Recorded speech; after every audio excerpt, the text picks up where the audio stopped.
I was out for a bike ride today, and well, maybe I'd add some content to the channel here since it's been a while. I'm busy. Check out that friggin' the root structure on that tree that fell over. All of that just came out. A lot of rain. And that's an albizia tree. That had to have been something to behold, both in sight and sound. What a beautiful day.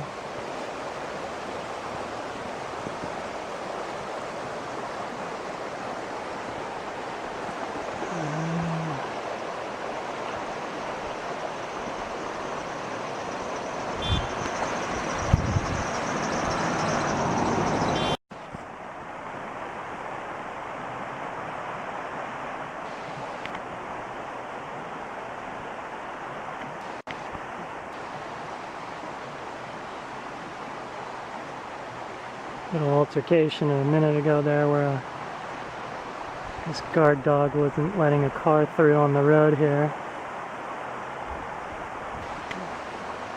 It's probably gonna come after me when I try and ride my bike past it. I might die. Anyway, it's gonna talk about the Federal Reserve and what's up with them raising interest rates now after we've had, what is it, an 7 or 8 year bull market in stocks and bonds, and 3 to 4 years of just manic housing appreciation. Why didn't they do it before? Why are they doing it now when interest rates are starting to crack, or when housing prices are starting to crack, rather? And I saw the same thing back in 2004.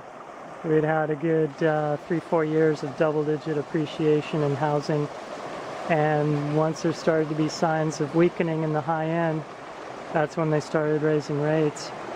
It made no sense if they really wanted to control inflation, which supposedly is one of their mandates, along with trying to maintain full employment in this country. How well is that working? So you see this enough times and you start to realize it's by design, that these guys want a bubble. They want a wealth effect. They get very wealthy off of it themselves, as does their benefactors.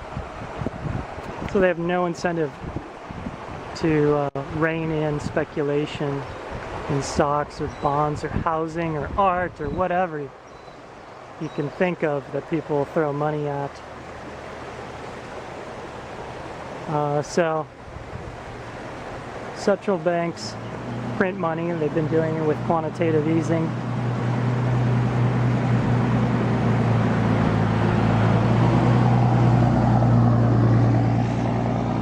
And I think that quantitative easing was mainly an admission that foreigners are not going to be buying our bonds. There's not enough demand for our debt, so we need to make up the difference somehow in our annual budget. So they came up with quantitative easing, and that just added fuel to the fire.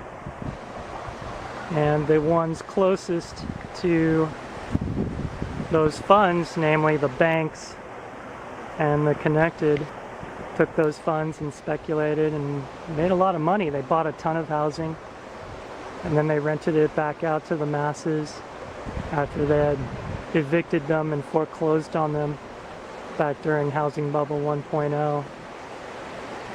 And they really want to maintain a plantation economy where they control the reins of power and money, and we're just picking crops for them, apparently.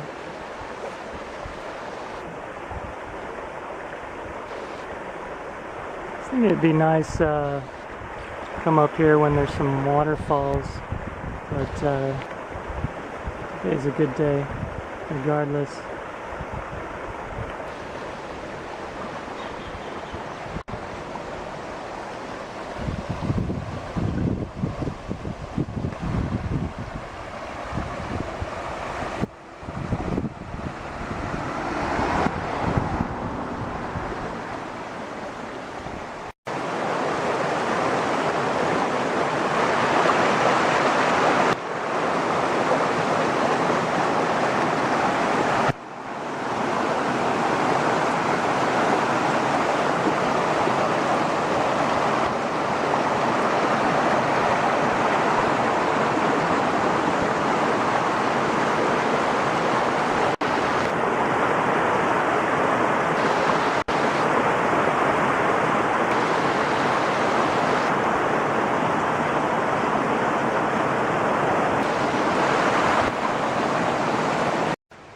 So it appears this trail actually follows the stream up, so I'll have to come back here without my bike, see where it goes.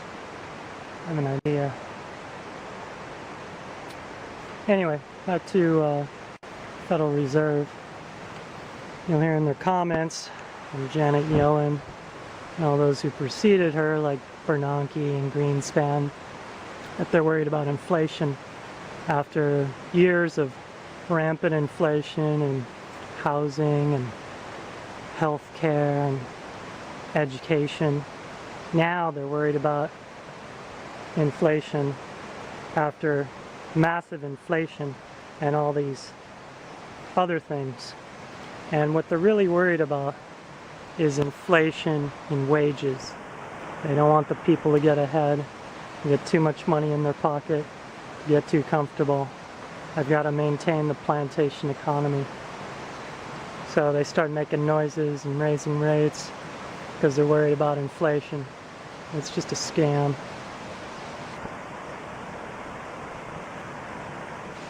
So one of the things traditionally people have done to, I don't want to get too close to the stream here because it gets pretty noisy, might be hard to hear me, is they've used gold, silver, hard assets to counter real inflation.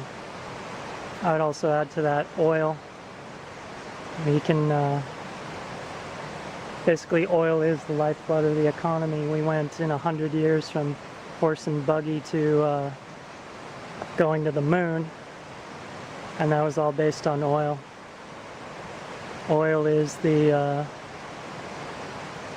lifeblood of an economy.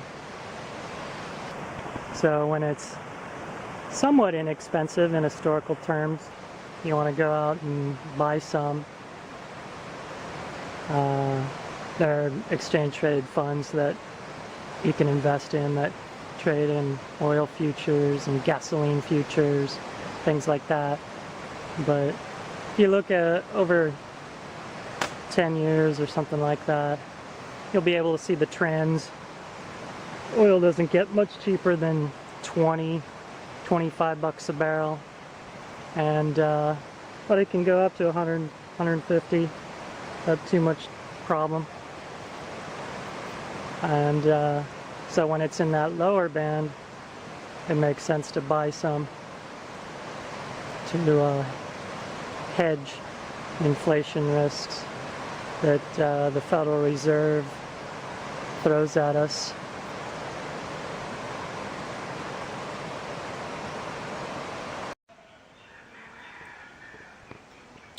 So I'm picking tangerines here and eating them. I was just going down this road here and saw these orange things, these spherical orange objects that look like they might be food. So I went over here post haste and noticed a lot of trimmed branches with tangerines on them. Started picking them, and then a minivan came up and said, "Can we help you?" And a couple that looked like they may or may not have tried meth in their lives were driving, and I said, "I'm just picking tangerines if that's okay." And they nervously said, yes, that's fine. And I felt compelled to actually take a bite out of the tangerine, even though I had clearly several tangerines picked. I felt I needed to really get across the fact that I am here to pick tangerines. I hear goats. Maybe they run a goat farm.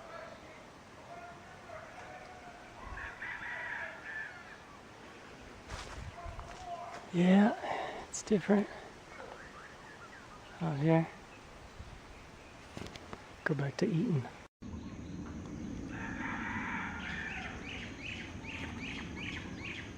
Tangerines are a little bit seedy, but I'm not complaining because they are very tasty.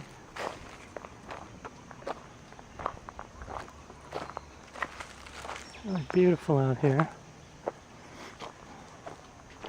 Do not feed the horses, but I don't see any horses.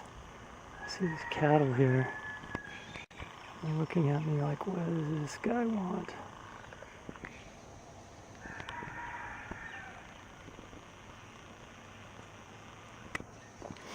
I go over here. Someone's got a swimming hole. Pretty nice.